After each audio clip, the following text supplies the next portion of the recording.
नमस्कार दोस्तों, कलयुग की चमत्कार संतों की वाणी में आप सबका स्वागत है। दोस्तों, अगर आप मेरे इस चैनल पर नए हों तो कृपया इसे बेल आइकन दबाकर सब्सक्राइब कर लें ताकि आपको आने वाली हर नई वीडियो की नोटिफिकेशन मिलती रहे। मैं ना होता तो क्या होता? हर एक के मन में आजकल ये विचार आता है कि अगर मैं ना होता तो मेरे बिना मेरे घर का क्या बनता, मेरे घर के लोगों की रोजी रोटी कैसे चलती, मेरे बच्चे कैसे पलते। तो आज हम इसी बात का समाधान आपको बताने जा रहे हैं, अपने उन्हीं महापुराणों में से जो हमें ज़िंदगी जीने की कला सिखाते हैं, हमें धर्म की राह पर लेकर जाते हैं। जब बड़े बड़े महान भक्तों के अहंकार प्रभु ने अपनी लीला से तोड़ दिए तो हम क्या चीज़ हैं जो ये समझते हैं कि अगर मैं ना होता तो क्या होता। आइए चलते हैं सुंदरकांड के बड़े ही सुंदर प्रसंग की ओर।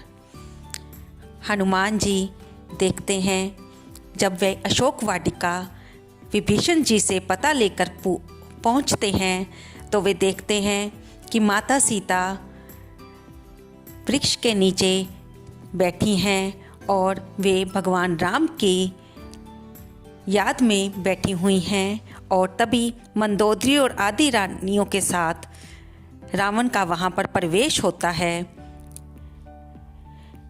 माता सीता को रावण बड़ी बड़ी बातें कहकर प्रताड़ित करते हुए उन्हें अपनी ओर देखने के लिए कहता है, लेकिन माता जानकी ने तिनके की ओट में रावण को कहा कि तिन धरी ओट कहत वे देही, सुमरो अवधपति परम स्नेही, सुन दुस्मुख कदयोत प्रकाशा, कबू की नलनी करिए विकाशा, असमन समझ कहत जान की, खल सुति नहीं रघुबीर बान की, आपी सुनी खदयोत सम रामी भानु समान, पुरुष वचन सुनकारी असी, बोला अति खिसियान।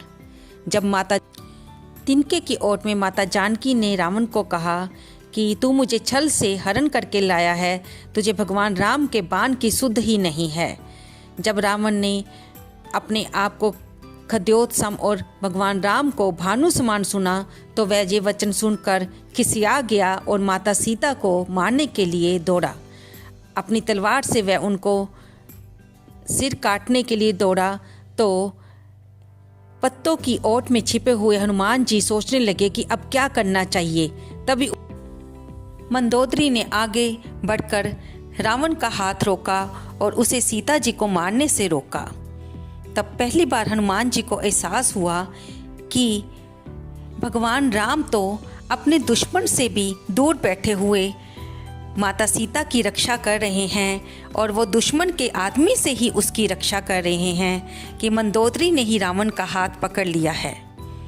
तब उन्हें एहसास हुआ कि मैं क्या चीज़ हूँ। भगवान राम जो कि कृपा निधान हैं, शक्तिशाली हैं, वो कहीं पर भी बैठे हुए अपना काम किसी से भी करवा सकते हैं। रावण के चले जाने के बाद तब हनुमान जी ने त्रिजटा और बाकी राक्षसियों के संवाद के बारे में सुना कि त्रिजटा उनसे कह रही है कि उसने सपने में एक वानर को लंका जलाते हुए देखा।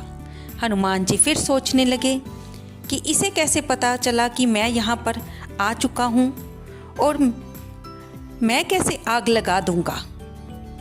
लेकिन परिस्थितियाँ ऐसी बनी, हम सब जानते हैं कि कैसे हनुमान जी को जब ब्रह्म अस्त्र की सहायता से मेघनाद ने पकड़ा और सभा में ले आया तो सभी की सलाह से उनकी पूंछ पर कपड़ा लपेटकर आग लगाई गई और हनुमान जी ने सारी लंका को जला डाला।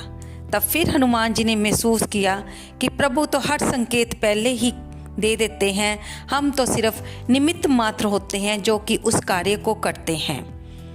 दोस्तों, इस प्रसंग के जरिए मैं यही आपको बताना चाहती हूँ कि हम ये सोचते हैं कि अगर हम ना होते, मैं ना होता तो मेरे परिवार का क्या बनता। हम ये भूल जाते हैं कि जिस सर्वशक्तिमान प्रभु ने हम सबको इस दुनिया में भेजा है और हमसे उसने जो कोई भी काम करवाना है, हम तो निमित्त हैं और करने कराने वाला तो वो प्रभु ही होता है।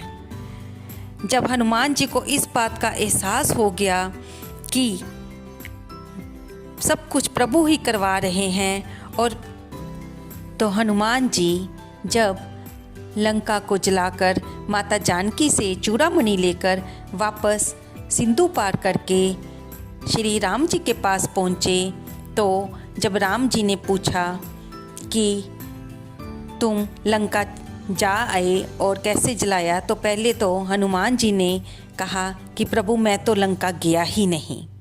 सभी हैरान हो गए कि ये क्या कर रहा है। विभीषण जी ने भी कहा कि हनुमान तुम ये क्या कह रहे हो, तुमने सभी के सामने तो समुंदर को पार किया और फिर हमने देखा सुना कि तुमने लंका को भी जलाया, माता जानकी के दर्शन किए, और तुम कह रहे हो कि तुम लंका गए ही नहीं। तब हनुमान जी ने भेद खोलते हुए कहा कि मुझे लंका ले जाने वाला कोई और नहीं, प्रभु का राम नाम का बाण ही था जिसे मैंने मुख में रखा था। विद्वान कहते हैं कि हनुमान जी ने अंगूठी को, जो कि प्रभु राम ने दी थी, जिस पर श्री राम लिखा हुआ था, उसे मुंह में रखा था। तो क्या अंगूठी कोई मुंह पे रखने की चीज़ है? तो दोस्तों, हनुमान जी जितने विद्वान तो हम नहीं हैं ना, लेकिन आपको यहाँ पर ये बता दें कि ऋषि मुनि कहते हैं कि हनुमान जी ने अंगूठी को मुंह में नहीं रखा था, बल्कि भगवान राम के नाम को अपने मुंह में रखा था, और वे भगवान राम का बाण बनकर ही लंका को गए। और जब उनसे फिर पूछा गया कि ठीक है, आप अंगूठी पर लिखे हुए राम नाम के सहारे समुंदर लांघ कर लंका पहुँचे, तो फिर आप वापस कैसे आए, क्योंकि आपने तो वो मुद्रिका माता जानकी को दे दी थी। तब उन्होंने कहा कि अब जाते हुए प्रभु राम नाम ने मेरी सहायता की, और आते हुए माँ जानकी के आशीर्वाद ने मेरी सहायता की, क्योंकि उन्होंने मुझे चूड़ामणि उतार कर दी थी। उनकी चूड़ामणि के प्रभाव से मैं यहाँ पर वापस आ पाया। ये सब सीताराम जी की कृपा से ही संभव हो पाया है। तब प्रभु ने पूछा कि हनुमान लंका कैसे जलाई? तब हनुमान जी बोले, प्रभु लंका को जलाया आपके प्रताप ने, लंका को जलाया रावण के पाप ने, लंका को जलाया माँ जानकी के श्राप ने। मेरा तो इसमें कोई प्रयास ही नहीं था।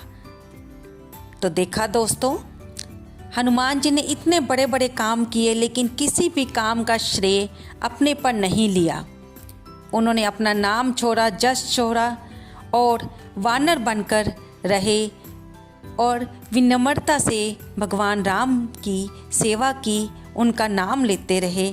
आज भी दुनिया में सबसे ज़्यादा बोला जाने वाला महामंत्र अगर सही ढंग से हम जाने तो वो श्री हनुमान चालीसा ही है।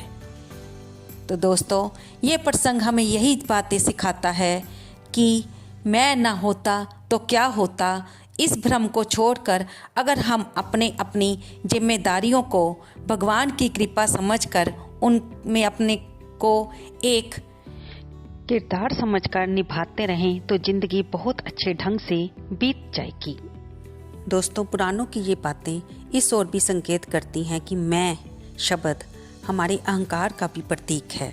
हमें अपने अहंकार को त्यागते हुए परमात्मा को ही, उस सर्वशक्तिमान प्रभु को ही हर कार्य का कर्ता धर्ता मानना चाहिए। हम तो सिर्फ निमित्त मात्र हैं। हमारे इस दुनिया में होने ना होने से कोई फ़र्क नहीं पड़ेगा। ये दुनिया जैसी हमारे ना होते हुए भी चलती आई है, हमारे जहाँ दुनिया से चले जाने के बाद भी वैसे ही चलती रहेगी। दोस्तों, आपको ये वीडियो कैसी लगी? कृपया इसे लाइक करें, शेयर करें और कमेंट करना तो बिल्कुल भी ना भूलें। अगर आपने अभी तक सब्सक्राइब नहीं किया है तो बेल आइकन दबाकर मेरे चैनल को सब्सक्राइब कर लें। धन्यवाद दोस्तों।